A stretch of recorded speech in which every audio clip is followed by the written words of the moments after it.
Hello दोस्तों, जबलपुर शहर की सबसे व्यस्त सड़क पर ट्रैफिक चेकिंग चल रही थी।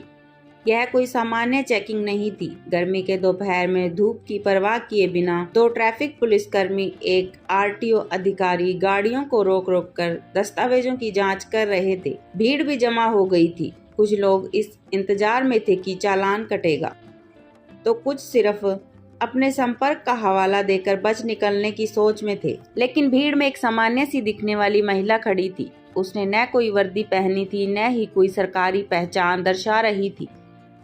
वह बस चुपचाप खड़ी थी, लेकिन उसकी नजरें हर उस जेब पर थी जिसमें रिश्वत के पैसे घुस रहे थे। उसकी निगाहें उन गाड़ियों पर थी जिन्हें नियमों की परवाह किए बिना जाने दिया जा रहा था। यह महिला कोई और नहीं बल्कि एसडीएम किरण चौहान थी, जो भेष बदलकर चेकिंग की सच्चाई जानने आई थी। एक बाइक सवार को रोका गया। उसके पास न लाइसेंस था, न ही आरसी। उसने जेब से 200 का नोट निकाल कर कहा, सर जल्दी में हूँ, जाने दो। पुलिस वाले ने थोड़ी हिचक के बाद पैसे जेब में रख लिए।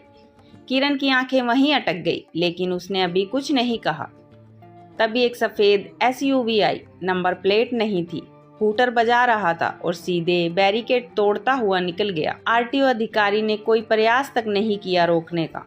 किरण ने कारण पूछा तो जवाब मिला, मैडम मंत्री जी का बेटा है, कुछ नहीं कर सकते। किरण का चेहरा गंभीर हो गया। उसने तुरंत अपनी जेब से मोबाइल निकाला और एक फॉर्म भरना शुरू किया। वाहन का विवरण, समय, स्थान। फिर उसने हल्के से जेब से अपना पहचान पत्र निकाला और हवा में लहराया। एसडीएम किरण चौहान। पूरा स्टाफ हक्का बक्का रह गया। किरण ने वायरलेस पर आदेश दिया, बिना नंबर प्लेट और हूटर वाली गाड़ी सफेद एसयूवी की तत्काल तलाशी और रोकथाम। 3 मिनट में सातों नाके अलर्ट हो गए। सीसीटीवी फुटेज से पता चला कि गाड़ी दिशा होटल की ओर गई है। बैराज चौराहे पर तैनात पुलिस ने गाड़ी को रोक लिया। अंदर था यशवर्धन सिंह, मंत्री धर्मवीर सिंह का बेटा। यशवर्धन ने हंसते हुए कहा, क्या मजाक है, मैं मंत्री का बेटा हूँ।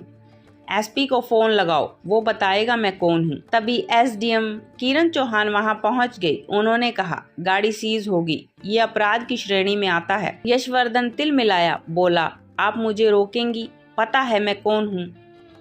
किरण ने जवाब दिया, तुम कानून तोड़ रहे हो, बस इतना जानती हूँ।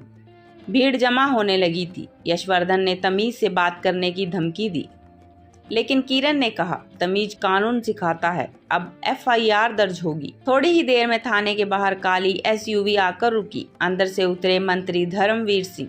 गुस्से से आग बबूला, कहाँ है वो मैडम, कहाँ है वो मैडम जिसने मेरे बेटे को हवालात में डाला। थाने का माहौल तनावपूर्ण था। मंत्री गरजे, मैं इस राज्य का मंत्री हूँ। किरण ने जवाब दिया, और मैं उस संविधान की प्रतिनिधि जो आपको भी नहीं छोड़ता। मंत्री ने एक थप्पड़ किरण के गाल पर मार दिया। पूरा थाना सन्न रह गया। किरण ने ठहर कर सिर्फ एक बात कही, अब सिर्फ एफआईआर नहीं, अब धाराएं भी जुड़ेंगी। एसपी प्रवीण तोमर पहुंचे और कहा, मैडम जो कहेंगी वही होगा। मंत्री ने धमकी दी, तुम्हारा करियर खत्म कर दूंगा। एसपी ने जवाब दिया, अब कानून आपकी आवाज से ऊंचा बोलेगा।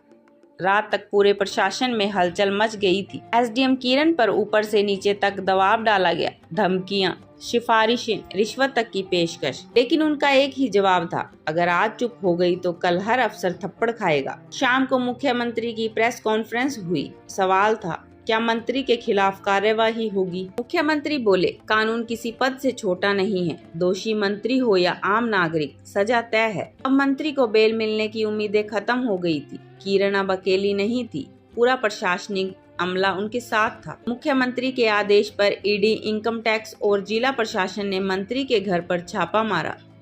8 करोड़ रुपए नकद, 14 लग्जरी गाड़ियां, विदेश संपत्तियों के दस्तावेज मिले। मंत्री को कोर्ट में पेश किया गया। एसडीएम कविता ने कोर्ट में गवाही दी।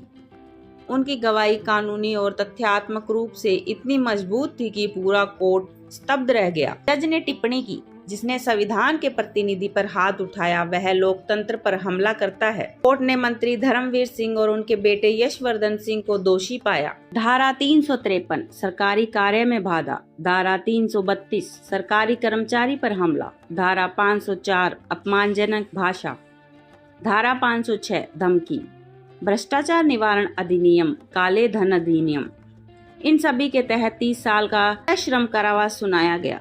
उनकी संपत्तियां जब्त कर सरकारी घोषित की गई। किरण चौहान कोर्ट से बाहर निकली। चेहरे पर न कोई घमंड न कोई डर, सिर्फ शांति। पत्रकारों ने सवाल पूछे, लेकिन उनका जवाब था, मैंने वही किया जो एक सरकारी अधिकारी को करना चाहिए। दोस्तों, तो यह थी कहानी एक ऐसी महिला की जिसने सत्ता को नहीं संविधान को चुना, जिसने थप्पड़ खाकर भी अपनी मर्यादा नहीं छोड़ी, बल्कि उस थप्पड़ के जवाब में पूरा लोकतंत्र खड़ा कर दिया। कहानी कैसी लगी नीचे कमेंट में जरूर बताएं। अगर ऐसी ही दमदार कहानियां देखना चाहते हैं तो चैनल स्टोरी हाउस को सब्सक्राइब जरूर करें। धन्यवाद।